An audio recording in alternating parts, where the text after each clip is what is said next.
to Network Africa. Zimbabwe has appealed for $100 million to help people affected by floods that have killed over 200 and left nearly 2,000 people homeless since December 2016.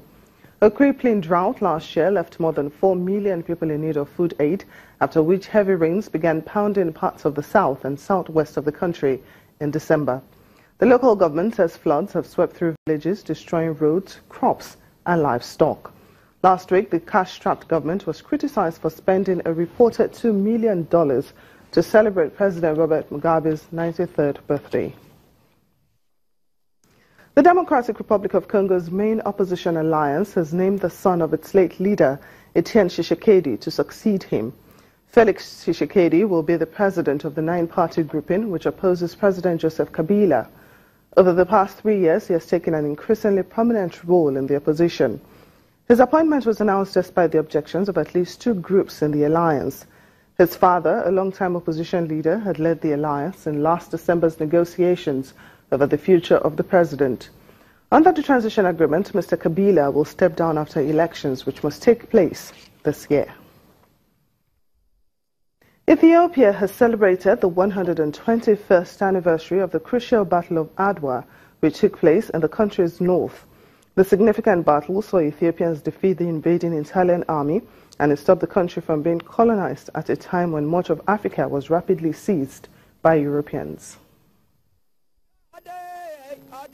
Thousands of people gathered in Ethiopia's northern town Adwa on Thursday to commemorate the historic Battle of Adwa, when Emperor Menelik II led Ethiopians to victory over Italian troops in 1896 as they invaded the country. The battle was a crucial military triumph by Africans over European power. And it secured Ethiopian independence at a time when Africa was rapidly seized by foreign armies. The commemoration event was attended by veterans who sang praise songs as they paid homage to the country's heroes. Diplomats and government officials were also present at the colorful ceremony led by the country's president. It is my strong conviction that a generation that remembers the history of its forefathers can also make its own history. In order to pass this history on to the next generation, we have to build a war museum and a Pan-African university. Although a foundation stone for this project has already been laid, it has never materialized due to various reasons. Now, the Ministry of Tourism is taking on full responsibility and is establishing a secretariat office so that this can be realized soon and make Adwa a tourist destination. A theatre group reenacted the clash in which the Italian commander-in-chief lost 4,000 officers and men, all his artillery and 11,000 rifles. About 2,000 Italians were taken prisoner and released only after Rome had renounced all claims on Ethiopian territory. Ethiopia and Liberia are the only 2 African countries that were never colonized. There were other African victories over European armies, but only Adwa turned the tide in the colonial scramble. Former South African President Thabo Mbeki was among African dignitaries who attended the commemoration. That even the return to the liberation wars after the Second World War, going back to the example set at Adwa. So you have the liberation wars in Algeria, in Southern Africa, in West Africa, in Guinea-Bissau. All of these victories, all of those struggles were following the example that was set at Adwa, that let us take up arms against colonialism and succeed.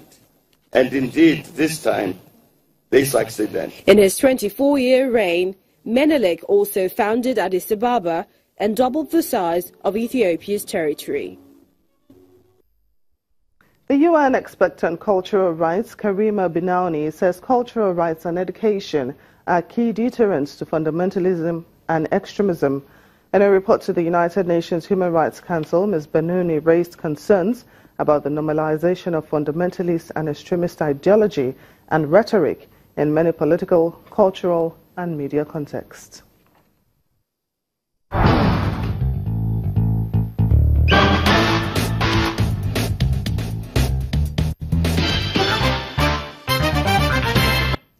Welcome to the Africa Tech segment.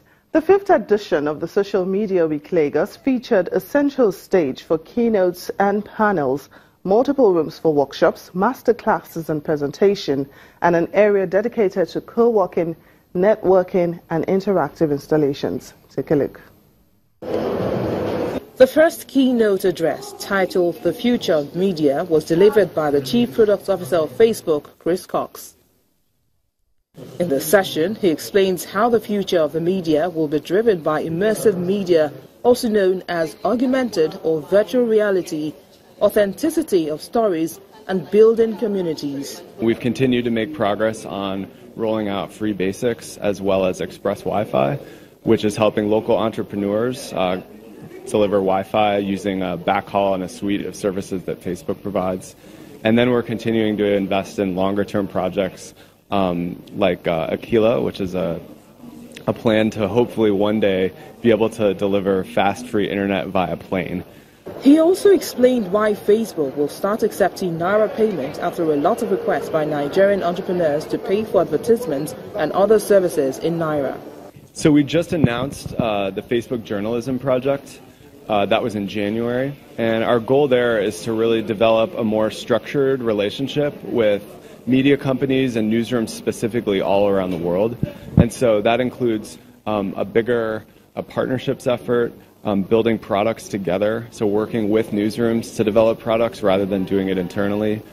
The executive director at Social Media Week Lagos, Ngozi Odita, explains how the theme of the event, which is the new language of technology, looking at the future communication in Africa, will transform the way we communicate. It's like there's a whole new language that kind of connects us across, whether it's tribes here, across ethnic groups, across countries, and just having different people now, like whether you use a smile face or you use a funny video, like something from Emanuela. You have people in Germany laughing at Emanuela videos that came out of Nigeria. So I think that's the whole idea, talking about how technology has really given us a way to communicate that we haven't had before, and what that means for Africa, this new way of communication.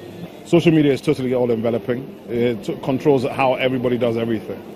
And I think that those who don't know how to use it need to learn, and those who are using it need to improve their skills.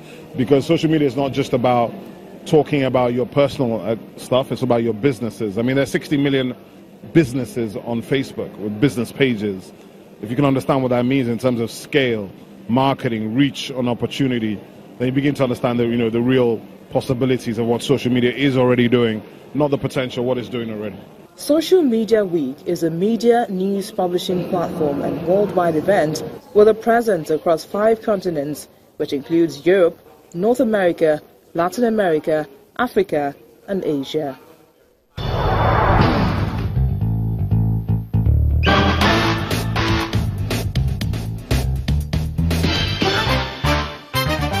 That's it on Network Africa. Thank you so much for watching. I'm Temi Jokwe.